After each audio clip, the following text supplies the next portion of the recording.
Bom dia, vamos começar hoje nosso devocional com Deus, continuando aqui em Lucas capítulo 2, versículo 36, continuação, que diz assim: a profecia de Ana. Estava também presente a profeta Ana, filha de Fanuel, da tribo de Assé. Era uma senhora de idade avançada.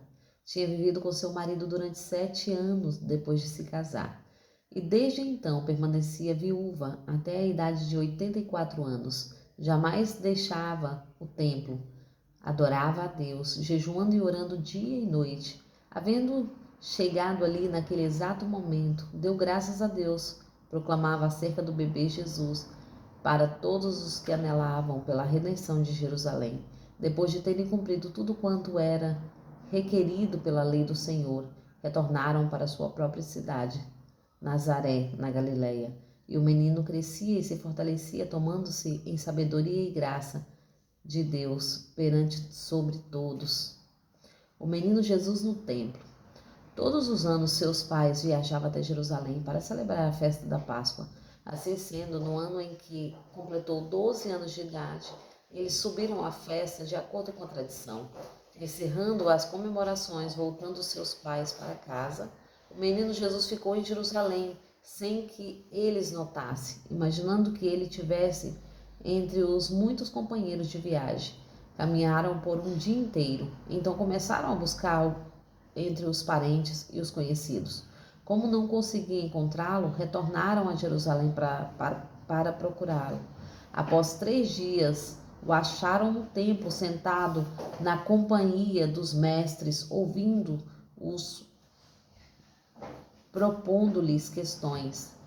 Todos os que ouviam ficavam maravilhados com a sua capacidade intelectual e com a maneira como comunicava suas conclusões. Assim que seus pais o avistaram, ficaram perplexos. Então sua mãe o inquiriu: Filho, por que agiste assim conosco? Teu pai e eu nos angustiamos muito à tua procura. Então ele lhe perguntou: Por que me procurais? Como não sabeis que era meu dever tratar de assuntos concernentes a meu pai? Mas eles não compreenderam bem o que lhe explicara. Contudo, ele seguiu com ele para Nazaré, pois lhes era obediente a sua mãe. Entretanto, a sua mãe meditava silenciosamente em seu coração sobre estes acontecimentos. E Jesus se desenvolvia em sabedoria, estatura e graça na presença de Deus e de todas as pessoas. Amém, né? Aqui fala sobre dois assuntos, né? Jesus, quando era criança ainda, que foi apresentado no templo. E ali existia essa profeta Ana, que era viúva, de 7 anos já de viúva e não tinha se casado, né? Mas ela já tinha 80 e poucos anos, né? 83.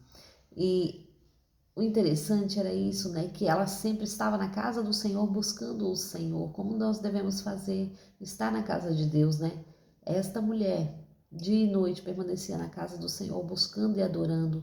Muitas vezes nós queremos arrumar desculpa para nós buscarmos a Deus, né? Nós queremos ter uma vida lá fora, separada da vontade de Deus, mas não tem como. Aquele que conheceu a verdade, aquele que conheceu a Deus verdadeiramente, a sua vida é dependente dele. Nós vemos Deus em tudo.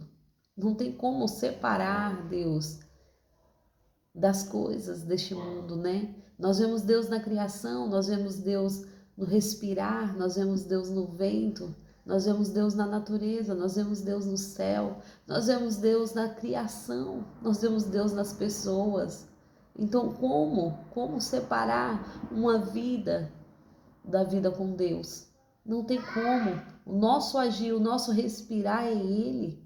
Não tem como separar. Ele está em nós e nós estamos nele. Aquele que está em Deus, nova criatura é.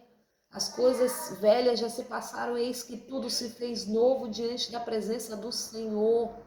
Aqueles que andam com Deus verdadeiramente é nova criatura. É nova criatura. Aqueles que conheceu, que conheceu a Jesus, quando o aceitou, quando levantou suas mãos e falou: Senhor, eis-me aqui. Aqueles que conheceu a Jesus desta maneira e começou a andar com ele, e entregou a sua vida, nova criatura é. Então não tem como. Aos caminhos o Senhor vai fazer novo, não é sobre o que éramos, mas é sobre o que seremos na presença de Deus, é sobre isso, né? E esta mulher, ela sempre andou com o Senhor, dia e noite, como diz a palavra, para que possamos orar e meditar na palavra dia e noite, não desviar nem para a esquerda nem para a direita. Quais estão sendo, né, as nossas atitudes? Jesus, ele entendia isso. Porque aqui mais adiante, né, vai falar o menino Jesus no templo. Quando esta criança começa a crescer, ela começa a buscar no templo a palavra do Senhor. Ela começa a meditar dia e noite na palavra do Senhor, a conhecer a verdade que era ela. Jesus era a verdade, Jesus é o caminho e a vida. E ele ali, ele não ia só para aprender, mas ele iria para comunicar com eles ali, né? Com os anciões daquele lugar. Ele ia para conversar, para entender como eles pensavam, para poder explicar o que estava assim ou não, como devemos agir. Jesus ali, com 12 anos, já havia comunicação com pessoas maduras, mas pelo conhecimento que ele tinha, né? Esse é o nosso Jesus. E seus pais não entendiam, como muitas vezes hoje nós não entendemos, né? Mas quando os seus pais voltam ali na caminhada de um dia, que eles já tinham caminhado, eles achavam que Jesus estava com eles, mas Jesus ficou no templo, né? E aqui diz que a sua mãe indagou a ele, porque fez isso conosco? E ele disse, estava tratando dos assuntos de meu pai. Não esqueça quem eu sou. Jesus estava mostrando para eles que ele era Deus, ele era filho de Deus. Ele estava tratando de assuntos do reino. Será que nós hoje temos tratado de assuntos do reino? Ou só estamos tratando de nossos assuntos pessoais? Ou só estamos preocupando conosco mesmo? Cada um consigo próprio? Será que nós estamos tratando de assuntos do reino de Deus? Porque Jesus, com 12 anos, ele nos ensinou isso, a tratar dos assuntos do reino. Será que estamos tratando dos assuntos de nosso Pai Celestial? É sobre isso, né? Porque foi o mandado que ele nos deu, ide por todo mundo, pregar o evangelho a toda criatura. Isto é um dever que carregamos, é um dever que somos. É o que estamos fazendo aqui na terra, né? Indo por todo mundo e pregando o evangelho a toda criatura. Indo por onde ele nos mandar, indo por onde ele nos enviar, a levar este evangelho, a levar esta palavra.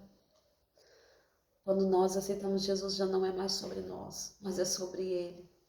É sobre o que ele pode fazer, é sobre quem ele é nas nossas vidas. Que as nossas vidas se tornem testemunhos vivos diante da presença do Senhor. Porque assim foi os discípulos, aqueles que andou com Jesus, se tornaram testemunhos vivos da palavra do Senhor. E assim somos nós. Amém? Agradeço a todos por terem me ouvido até aqui. Tenham um ótimo dia abençoado por Deus, em nome de Jesus.